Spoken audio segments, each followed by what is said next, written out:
Good day, everyone. My discussion is about idiomatic expression, which I know most of you, or maybe all of you, are familiar with. But before we proceed with our discussion, let us first have our objectives. At the end of the lesson, the students will be able to understand idiomatic expressions, recognize them in various contexts, use idiomatic expression appropriately, and appreciate idiom's role in language. All right, so let's break it down. Uh, Let us define what is an idiomatic expression. So, an idiomatic expression, or simply an idiom, is a phrase or group of words that has a meaning different from the literal meanings of the individual words. So, this means that when you hear an idiom or when you hear a phrase, you you can figure out its real meaning just by looking at the words themselves. The whole phrase has a unique meaning that is often very different from what the words seem to say. So, example of this is kick the bucket. Literally sounds like someone kicking a bucket, but it actually means to die. All right. So another definition is idiomatic expression is like a special code or shortcut in a language that native speakers understand. So this basically means that it's like a secret code. Native speakers naturally know what the phrase means without needing an explanation. They use these expressions to speak faster, express feelings, and create shared understanding in simpler way. So example of this is uh, instead of explaining, I want to reveal a secret, a native speaker might just say, spill the beans for a quick and colorful shortcut. Are you getting it? All right. So now uh, let's proceed with the key features of idiomatic expression. First is they can't usually be understood word by word. As the meaning said, idiomatic expression has uh, a different meaning from the literal meaning, word for word. So, idioms are phrases where the meaning is different from the literal meanings of the individual words. So, if you try to understand them by translating or analyzing each word separately, they won't make sense, right? They won't make any sense. For example, we have it's raining cats and dogs, which doesn't mean animals are falling from the sky. It simply means it's raining very heavily. All right. So another key feature is they are often cultural, which means 'di ba parang they are often reflect the culture or the history or even the traditions of the people who use them. That's why an idiom that makes perfect sense to English speakers might be confusing or meaningless into other language, which means parang 'di ba there are some phrases or there are some idioms which do not make any sense to some culture and uh, which make sense to another, 'di ba?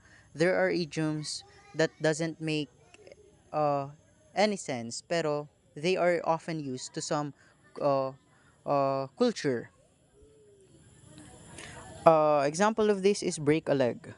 This is a way to wish someone good luck in English speaking countries, but a direct translation could sound strange, di ba? Yeah. So next feature is they make speech and writing more colorful and natural. So bakit kaya? That is because as we use idioms, they add vividness, they add personality and style to language. So instead of using plain or literal words, idioms make conversation or writing more lively, more emotional, or more engaging. Example is yung spill the beans, di ba? They that which means to reveal a secret. This makes it sound more playful, more colorful, uh, instead of saying reveal the secret. Another key feature is that native speakers use them frequently. Syempre, this is a big part of everyday conversation of these native speakers. Kaya parang idiomatic expression sounds so natural sa kanila. And syempre, they are fluent sa language. Example of this is hit the nail on the head, which means to be exactly right. Or another one is yung cost an arm and a leg, which means to be very expensive. Alright, so now let's proceed to the types of idiomatic expression. First type is yung common idioms. Yung common idioms from the word itself, common, it is uh, what we naturally use in a conversation or writing. These are idioms which we usually used, 'di ba? Example is under the weather, which means feeling sick, not actually being beneath the weather. Another type of idioms is proverbs, or what we called wise saying. Proverbs are short, well-known phrases that express a general truth, piece of advice, or traditional wisdom. So parang they are often used to teach a lesson and or are passed down over generations. All right. So example, the early bird catches the worm, which is very a popular saying, which means that people who start early are more likely to succeed. So another type is slang idioms. Ito namang slang idioms sila yung idioms na very informal. They often playful. They are often playful that are common in casual speech. Example is yung crush a party, which means to attend a party without being invited.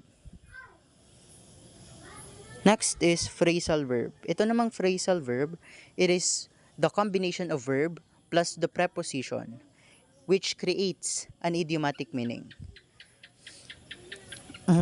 Itong phrasal verb is yung mga example is yung give up, which means to quit or to stop trying.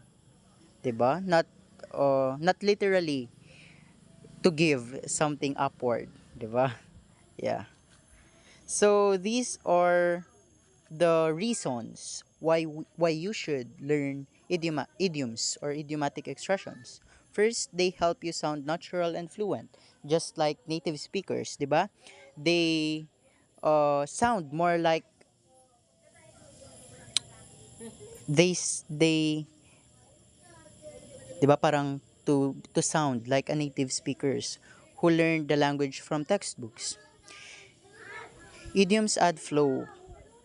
So parang it sounds very natural and fluent as idioms, 'di ba? It adds flow and emotion. And syempre, it makes you more authentic to your speech, making you seem more confident and natural. Example is saying I am feeling under the weather instead of I am sick. This sounds much more natural in everyday English. Second reason is you can understand native speakers better, especially that idioms are often used sa mga books, 'di ba? Sa mga movies.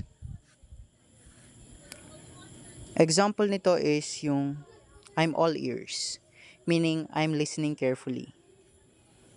Without without knowing the idiom, parang it could be very confusing, 'di ba? I'm all ears. Next is they help you culturally. Next is they help you connect culturally to the language. As 'di ba yung idioms are more cultural and it it helps us to understand deeper insight into how people think, live and communicate in that culture. It also helps us not just learn the language but also truly live with it. Example is learning American idiom like 'di ba yung hit a home run, which means to do something very successfully.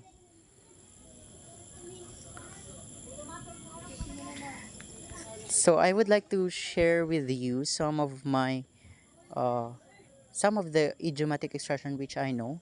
First is yung parang to turn a deaf ear, which means to pay no attention or to ignore, 'di ba? That's very good. I hope you learned something, everyone. That ends my discussion. Thank you and good day.